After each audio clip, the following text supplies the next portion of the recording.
मराठी माणसाच्या मनावर अधिराज्य गाजवणारं एकमेव डिजिटल चॅनल सप्तनगरी न्यूज।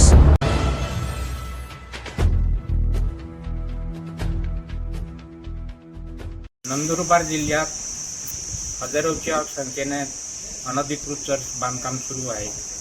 त्या संदर्भात माननीय अनुजी अग्रवाल यांनी विधानमंडळात प्रश्न उपस्थित केला होता आणि माननीय बावनकुळे साहेबांनी आश्वासन दिलं होतं 6 महिन्यात हे तर अनधिकृत चर्च काढून टाकू, पण आतापर्यंत अंमलबजावणी झाली नाही।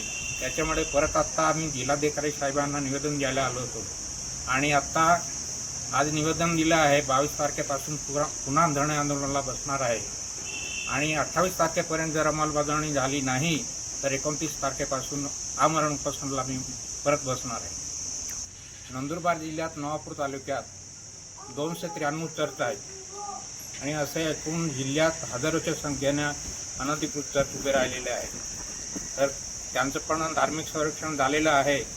ते किती अनधिकृत चर्च आहे ते सगळे पाडून टाकावे शासनाने अशी विनंती आहे। 116 ग्रामपंचायतीसाठी मी उपोषणाला बसलो होतो नवापूर तालुक्यात तहसीलदारांच्या ऑफिससमोर आणि तिथे 10 दिवस उपोषणाला बसलो असताना मला माहिती दिली होती 192 चर्चची आणि धार्मिक संरक्षण जेव्हा सरकारी अहवालानुसार 293 चर्च निघाले आहेत।